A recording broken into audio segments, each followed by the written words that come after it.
Okay guys, this lesson was supposed to be about how to use the pair of bishops, but since I already posted on the community tab that I was getting ready to play a tournament and today I played my first round, well, I wanted to analyze this game with you first and hopefully we get to learn something from it. Now guys, this game was not that exciting, but the cool thing about it is that everything that I used to win this game is something that we have covered in this course at some point. And just to show you a little bit, just to get warmed up, let me ask you these few questions. Number one, this opening that I used in this game, what's the name of it? Well, if you're not new to this course, you should know back in lesson number 79, lesson number 80 more importantly, because I played it my way, not the way Bobby Fischer used to play it.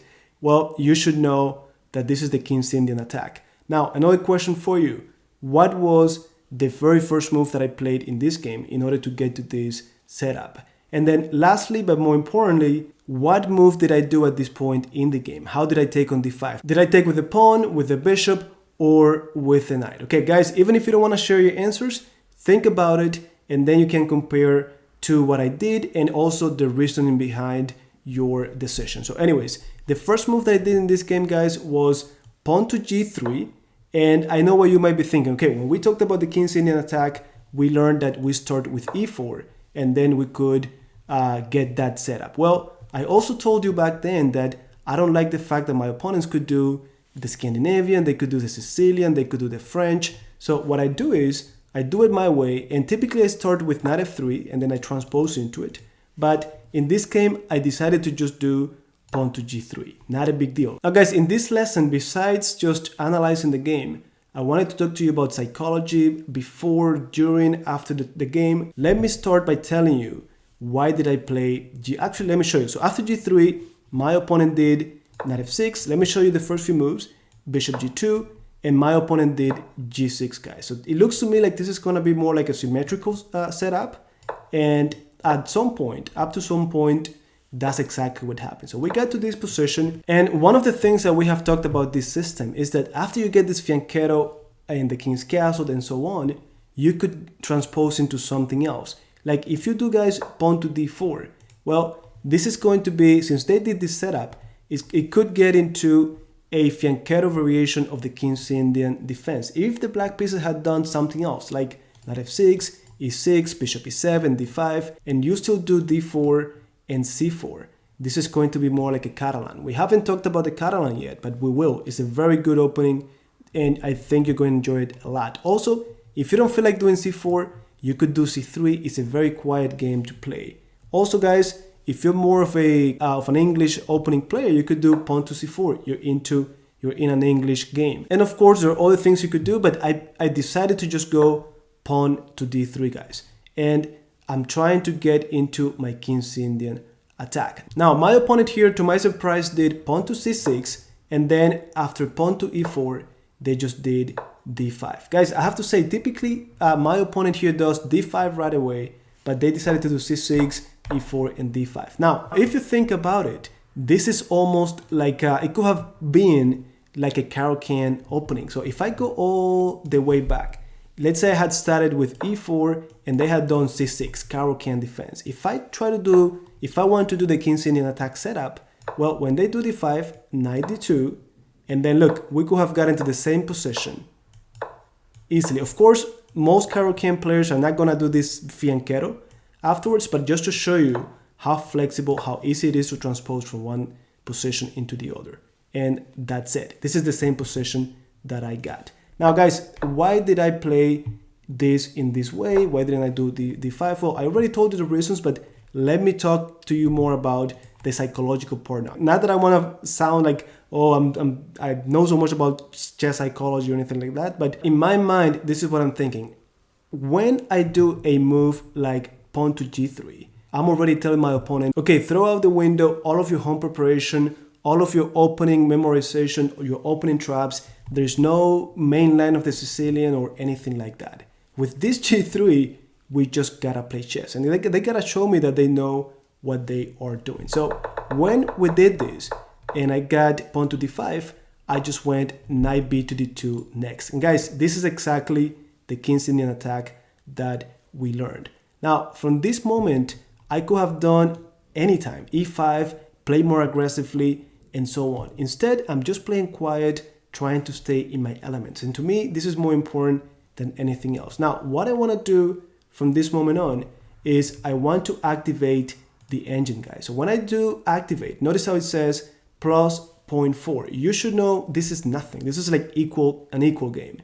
Now, a lot of my students, a lot of people typically ask me, okay, if you're playing a lower rated player, why aren't you playing something more aggressive, going after their king, attacking, making them calculate, and so on? Well, to me, I know that just like I could outplay someone by trying to calculate more than they do, I could also just play quiet, and they're going to get lost at some point in the middle game and the end game. Even if this sounds equal, it's not so easy to make the right decisions. One pawn that you push the wrong way, one weakness that you create, it could be enough for us to win the game. Now, in this specific round, guys, I'm playing someone who is, I think, around 1400, but still, this is very important. If you're playing, let's say you were a 2000 player, you're playing someone who is a 1000 player, you cannot just say, oh, this is just too easy. To me, if I think that way, I'm going to get lazy. I'm not going to force myself.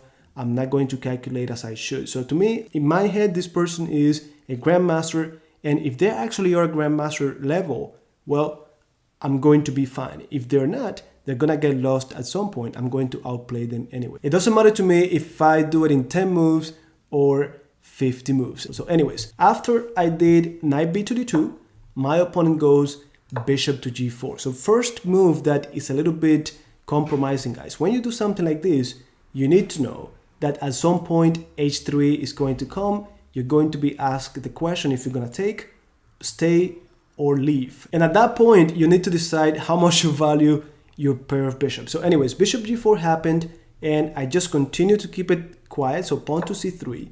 And after rook to e8, I just went queen to c2. Guys, first of all, I'm getting away from this pin, and now I'm thinking, if my opponent doesn't do knight d7, if they don't do pawn to e5, I'm going to take the opportunity to just do knight e5 myself, hitting that bishop, and why not? But of course, my opponent just continued with pawn to e5. Now, let's take a moment here to do two things. Number one, notice that this is not like we learned the King-Sinian attack, guys. This pawn to c3, queen c2, it could be done, but it's not that popular. Well, to me, in my mind, what I'm playing is I'm playing the Pierce defense. And I know the Pierce defense is with the black pieces, but I'm just taking ideas from that lesson number 69 and I'm using it here. Back in that lesson, I told you there was a plan where you do pawn to c6 with the black pieces, queen to c7. Well, this is my c6, queen to c7, and then rook to e1 and everything else. My opponent, most likely, maybe my opponent is more than familiar with this, but most likely my opponent has no idea what I'm playing here. So anyways, after pawn to e5, I'm just going rook e1, just like we have talked on different lessons, and now queen to c7. So look at this, very quiet game. And if I was gonna do this before. After queen c2, guys, after pawn e5, if I activate the engine, look, 0.2, 0.1, completely equal possession. I don't mind it. So I'm gonna close this, and like I said, e5, rook e1, queen to c7, and then finally I did pawn to h3. So now I am asking the question, and this is a very uncomfortable moment for my opponent because anything that they do is gonna be uncomfortable. If they take, well, first of all, they're giving up the pair of bishops, and this lesson was supposed to be about that, but we'll do it next time. So pair of bishops, they are helping me when I take back. They're helping me develop or improve this knight. And at the same time, I'm going to be opening up the bishop. So they're helping me so much by taking on f3. But at the same time, if they just move back, they are basically admitting that they wasted a move here. They went to g4 and then going again. But anyways, it is up to them what they want to do. At this point, my opponent just went all the way to c8, so bishop to c8, and that's exactly what this means, guys. They basically wasted two moves in the opening. Now, before you judge, think about this. The bishop cannot go to h5, g4, f5, of course not safe. Going to e6, well, I could continue to chase the bishop, and going to d7 is going to take this square away from the knight. So if I activate the engine, it's still equal apparently, and the bishop, the engine is recommending bishop d7, or as a second option, bishop c8, which is what my opponent did. So bishop goes to c8, and now it is my turn again. What do I do? Well, guys, this is one of the good things about this opening. Your moves are going to be very natural, very easy to make. And this is already move number 12, what I'm going to do next. And my move is simple. I need to reroute the knight. I need to develop the bishop. So knight f1. From here, my knight could get to e3 and put more pressure in the center. So knight f1, easy move. You should be more than familiar with it. Knight b to d7. And now I need to decide. Do I go knight e3 or do I develop the bishop? Well, before any of that, guys, I decided to do pawn to a4 first. Why? Number one, I'm expanding on the queen side. Why not? Also, if they let me, I'm going to do a5 a little bit more. But I'm also thinking when I go knight e3, if at some point it is safe for them, they do pawn to d4, my knight is going to jump to c4. And then this guy is not going to have it so easy to kick me out. So all of this makes sense. And I knew also that my opponent is going to naturally do something like pawn to a5. And that's okay. You're going to see how this pawn is going to help us later down the road fix the pawn structure. So after pawn to a4 now, I need to decide, do I develop the bishop or do I improve the knight? Well, many people, guys, if you look at a lot of games played by even Bobby Fischer, you're going to see this bishop stay behind and it comes out later in the game. To me, I just decided to get it out to g5. Now, just like it happened to my opponent, I knew that they could do h6 and I had to decide at that point if I wanted to keep my pair of bishops or if I was going to give it up. Now, at this point in the game, I'm not concerned about h6. As a matter of fact, I wanted to provoke h6. If they had done it, I was okay with just going back to e3, controlling this diagonal, maybe for the knight, but also now h6 is going to be a target that I could put pressure on. And many times, that's what we do. We do bishop g5, trying to provoke h6, and then we just go back. But my opponent didn't do that. Instead, oh, by the way, guys, when I was considering this, at some point I said, you know what? If I don't want to give up my pair of bishops, what are my options? Well, I also thought of pawn to b3 and bishop a3, nice diagonal, but I just didn't feel okay with this pawn structure. It seemed like this bishop could at some point start putting pressure on my c3, the diagonal gets a little bit weird, and I almost never get this pawn structure. So I wanted to really stay in my elements, and that's why I did bishop g5. But then my opponent did b6 themselves. And of course, they just want to get the bishop on this diagonal. Now, when they did b6, the first thing that came to my mind is these two pawns that are being stopped by one pawn. So we talked about this in our endgames lessons, where this concept of one pawn stopping two pawns could be very powerful, especially towards the endgame. So I'm thinking, what if I could at some point take on d5, forcing this pawn, stay away from these guys, and then that way I leave the b6, a5 pawn by themselves, and I could put pressure on them at some point. So you see, I'm far from it, but I'm already thinking about this. The pawn structure, we know, is going to dictate the character of the position, so we gotta pay attention to every pawn move. So that pawn b6, we gotta pay attention to it. So anyways, after pawn to b6, I'm thinking, okay, what is the only piece that I haven't used? Well, this rook. So rook, natural square for the rook is coming to d1. All of my pieces have been now used. I just need to improve this knight a little bit and I'm going to be fine. So of course, bishop a6. And now at this point, my top move was going knight e3, but guys, you gotta get used. I know that a lot of you don't do this when you're playing the games, but you gotta get used to thinking of candidate moves. So anytime your intuition is telling you this is a critical position, or you know you're going from middle game to end game or from opening to middle game, you gotta say, you know what? Let me consider 2-3 candidate moves. So knight e3 is my top candidate move, but what about something like e takes d5? What about something like pawn to d4? So all of these things, I need to consider them, even if it is for just a few seconds. Now, a few things are going through my mind, guys, at this point when I evaluate this position. Number one, I know that this bishop, I want to open up that diagonal. I need to activate that bishop. Number two, I know that if I did something like knight e3, well, I'm helping with that. I'm putting pressure on d5.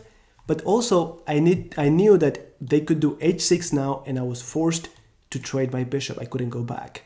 And to be honest, I was okay with that. So I was okay with giving up the bishop and continuing to put pressure on d5. But also, we need to consider everything that they could do. So if they take, well, I take back, that's fine. They open up the file. If they push, well, I have two pieces putting pressure on d4, that's fine. But guys, did you consider bishop takes d3? This is another move that they could do to capture, to put pressure. It's an attacking move, so I need to consider it. And I'm thinking of this: bishop takes, rook takes, pawn d4 with a fork, and they get the material back. Actually, they're gonna end up with material. But then I calculated, you know what? If bishop takes, rook takes, they take, well, I could just capture on d7, and basically I got this bishop and the knight for the price of a rook and the pawns, and you know, this is fine. Now, the other thing I wanted to do before we continue with the game, guys, is after knight e3, if I activate the engine again, look, this is still negative 0.3, and the top move that they're recommending is pawn to h6. So still a very equal position, and I'm just doing, guys, something that all of you know. This is already move number 16, and any of you following this course could have done this move. So anyways, let me turn this off, and the next move was indeed pawn to h6.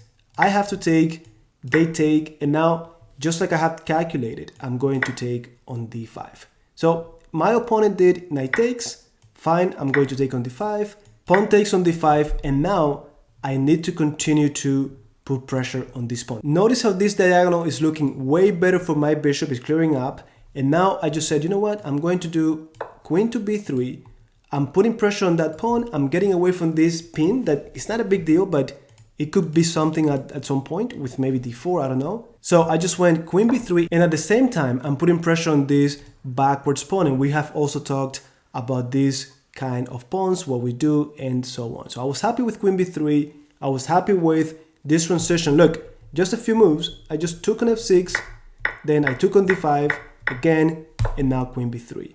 And of course, they have to do something about the d5 pawn. And my opponent did a very natural move, which is rook a to d8. And now, guys, I need to decide, of course, I want to move my knight, and my bishop is going to be putting pressure on d5. That's fine. You see, that's one point, that one target that I found to put pressure on. Now, the question is, where do I put my knight? My knight could go anywhere, and I'm going to be putting pressure on it. So I have to consider knight e5, knight g5, knight h4. Guys, even the moves that look really bad, I need to consider them even for a second. So one move that I know I considered was knight to d2, and I calculated a little bit, what if they just take on d3?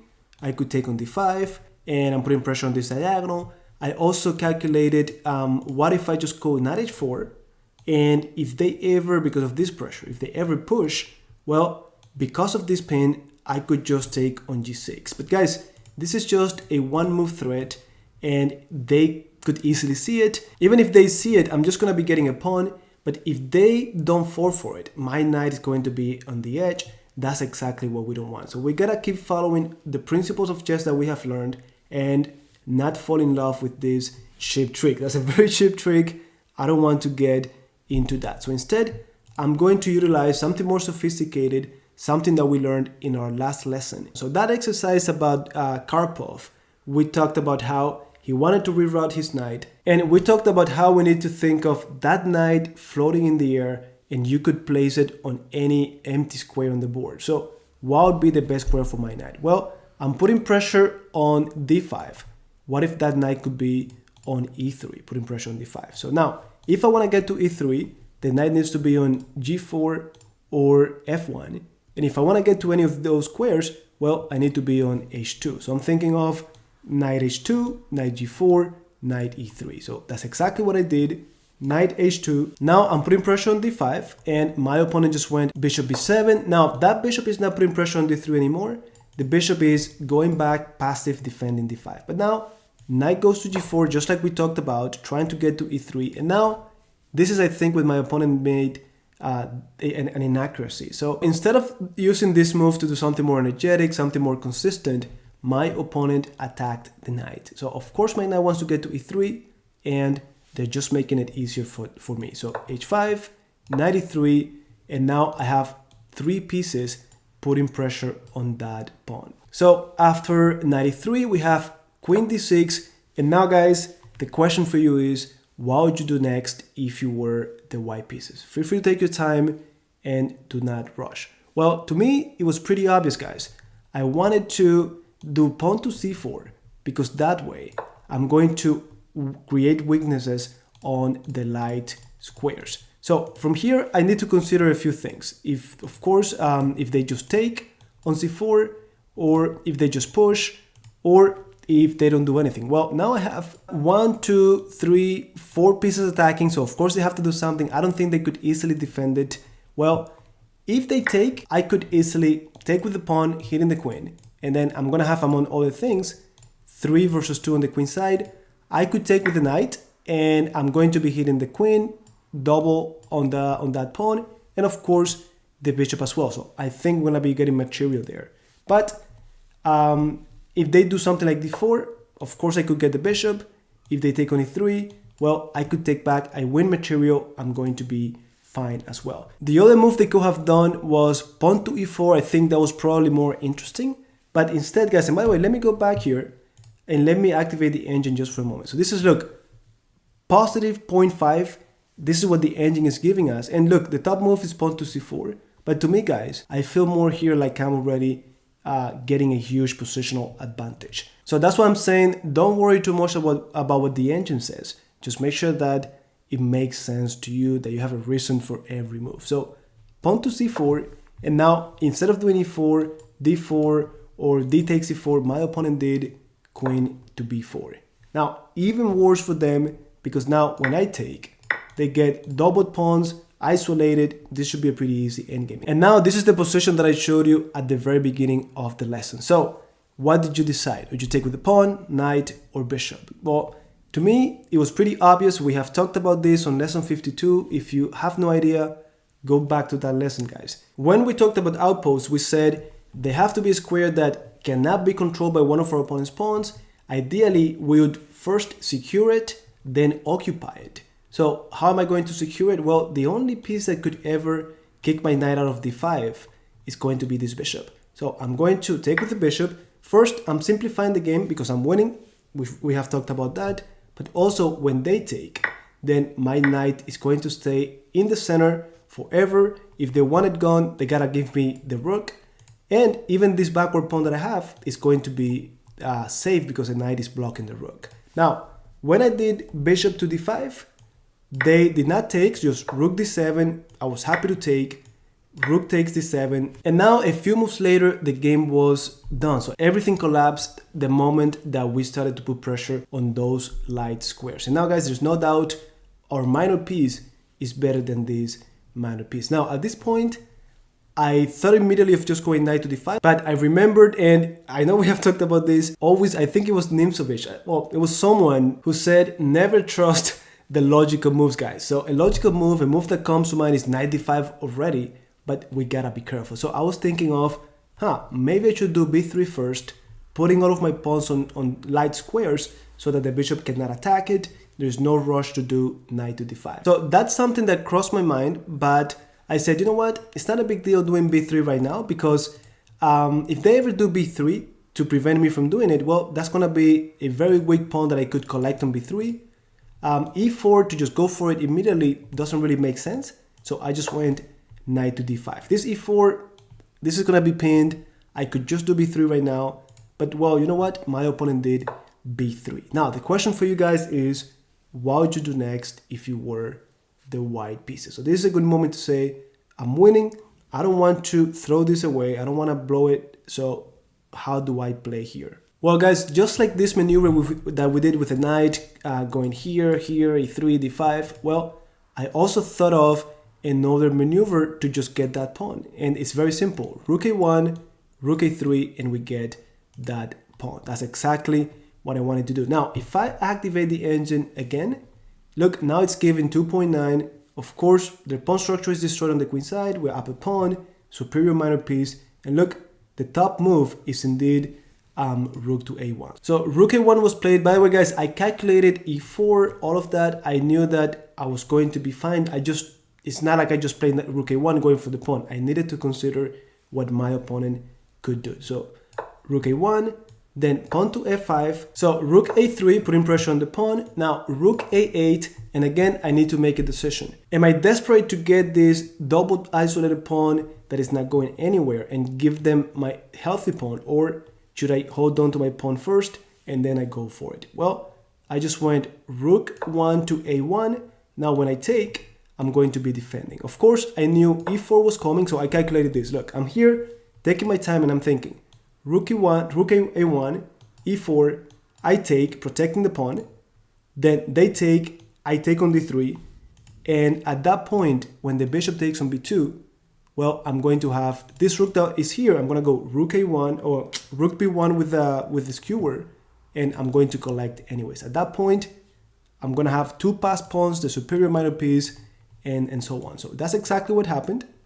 So e4, I take again, bishop b2, skewer, then the bishop went all the way back. And now guys, this is another question for you. Would you take with the rook or with the knight? Well, when I had calculated all of this back here, I had calculated that when I got to that point with the skewer, I was gonna take with the knight. And then of course c5 and so on. So I calculated that after I took on b6, if the rook goes here, I had c5 or a5, right? But when all of this happened, I realized that if I had just taken with the knight, they could do this move, right? So a little tactic, and it was going to be a little bit annoying there. If I take now, then they take my rook. So I said, you know what? Good thing I realized that. And I took with the rook. Now they have no time to take on a4 because I'm hitting that rook, I'm hitting c6. So capture on b6, my knight takes, attacking the rook, protecting everything. And if something like this or b8, I could just do c5. So my opponent, guys, the moment I took on b6, my opponent resigned. So if I activate now, look, plus 4.5, this should be very easy for us to finish. Like always, feel free to just set this against the engine and try to finish it to see if you can capitalize on it. Okay guys, so I'm going to leave it here. My wife just told me as I was doing the lesson that the pairings are up for tomorrow's round, so that'll be round number 2, and I'm going to be playing against the number 1 in the tournament. So that's going to be a Grandmasters. That's exactly what I wanted to do because I'm playing this tournament. If you remember from lesson number 100, I told you that was July 4th, the day that we released that lesson. And on July 5th, I started to train. I shared with you my training plan and everything else. And I told you that my goal was to bring that FIDE rating up because even though I have my National Master title, that's through the United States Chess Federation. So my FIDE rating has never been developed. I only played a few games and I came out with, I think, a 2100 something. So my goal for this tournament and a few more tournaments is to bring that FIDE rating to 2300 or above. And after that, maybe we go for International Master and so on. But step by step, maybe we never make it out of 2100, but if we do, it's gonna be cool because you're gonna see in serious games how everything that we've been learning is gonna help us move up the ladder little by little. So let's see, tomorrow I'm playing this GM. I'm going to let you know how it goes. I should go, I haven't seen the pairing, my wife did. I'm assuming I'm playing with the black pieces tomorrow. So that's gonna be a Peters or King's Indian defense. Until then, by the time that you see this video, I might be getting ready for the 3rd round. So I should know exactly what happened at that point. We'll keep in touch, guys. Also, let me know if you want me to continue analyzing the future games. I don't know if we do it next Sunday or maybe throughout the week I have time and I could just post all the videos with the other rounds. Anyways, if I win or lose, I know that we're going to learn a lot from it. So this time, my opponent was not that experienced. For tomorrow, I'm going to need more than an outpost on d5 and things like that. So I hope that you enjoyed this video. I hope that you learned something, and I'll see you guys in our next lesson.